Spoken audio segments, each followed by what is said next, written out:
महुआ के भीतरकोट मोहल्ले में बेटी की विदाई पर गाड़ी निकालने को लेकर विशेष समुदाय के लोगों ने दुल्हन के घर में घुसकर जबरदस्त मारपीट और लूटपाट की घटना को अंजाम दिया है। सूचना पर पहुंची कोतवाली पुलिस ने पुलिस बल की उपस्थिति में बेटी की विदाई कराई गई। उत्तर प्रदेश के महुआ मुख्यालय में विशेष समुदाय के लोगों द्वारा दहशत फैलाने का मामला प्रकाश में आया है, जहां बेटी की विदाई के मौके पर मामूली से विवाद में कहा सुनी के बाद विशेष समुदाय के लोगों ने विदाई वाले घर में घुसकर जाति सूचक गाली गलौज करते हुए महिलाओं के साथ मारपीट और छीना झपटी की घटना को अंजाम दिया। घटना से सहमे दलित परिवार की 2 दर्जन महिला पुरुषों ने कोतवाली पहुंचकर पुलिस ने दोषियों के खिलाफ कड़ी कार्रवाई की मांग की है। वहीं हिंदू संगठन के नेताओं ने कोतवाली पहुंचकर दलित परिवार को न्याय दिलाने की कवायद शुरू कर दी। खुशी नाम है मेरा। क्या घटना हो गई?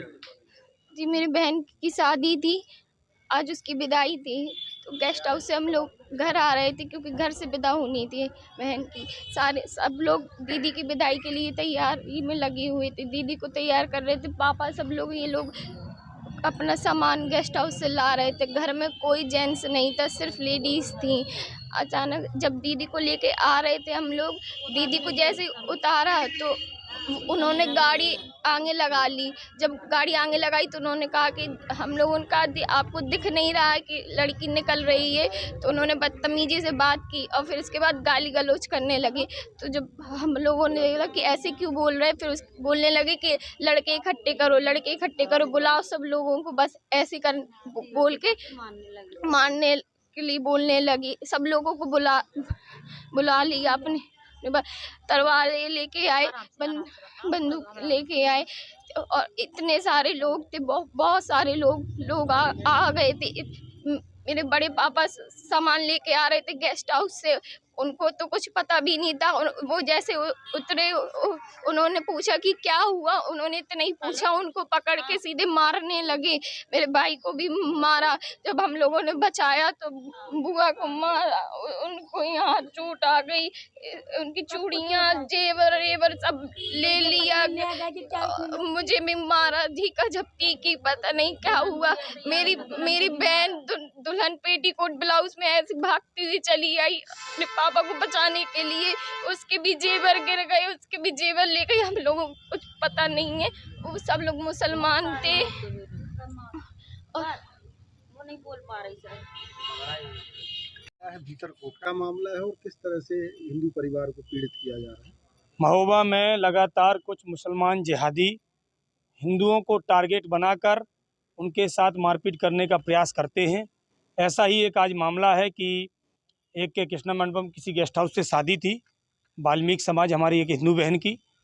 उनके पिताजी लोगों ने सोचा कि घर से विदा कराएंगे। घर से विदा के लिए जब जैसे ही पहुँचे, 3-4 मुसलमान लड़के एक मोटरसाइकिल से सीधे उसके सामने अड़ा दिए। तब उनके मौजूद रिश्तेदारों ने उसका विरोध किया और उसके बाद उनको डांट फटकार के भगा दिया। जब उन्हें लगा कि हम 2-3 लड़के हैं, वो वहाँ से गए और 12-15 विद असलाहों के, तलवारों, डंडों और असलाहों के साथ आए और उनके घर में घुस गए। बहुत मारपीट की, जल्लादों की तरह से मारपीट की और कई बहनों की मंगलसूत्रों को तोड़कर जेब में डालकर ले गए। जब तक वहाँ पुलिस पहुँची तब तक वहाँ से मौके से फरार हो गए। और ऐसे लोग मुसलमान लगातार महोबाओं में घटनाएं कर रहे हैं, विगत वर्षों में आप भी देख रहे हैं। और लगातार दलालों के साथ साथ ये मामलों को सुलटा लेते हैं। इन पर कोई कार्रवाई नहीं होती है, परंतु हम सभी हिंदू संगठन इस बात पर अड़े हैं। FIR दर्ज होकर ऐसे जिहादी मुसलमानों से लगातार लड़ेंगे और हमारी किसी हिंदू बहन बेटी के साथ ऐसा दोबारा कभी होने नहीं देंगे।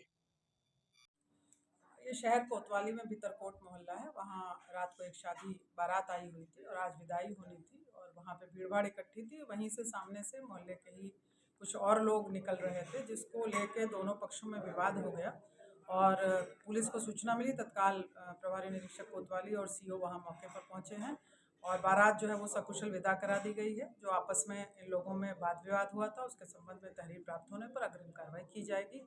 मौके पर शांति व्यवस्था कायम होगी।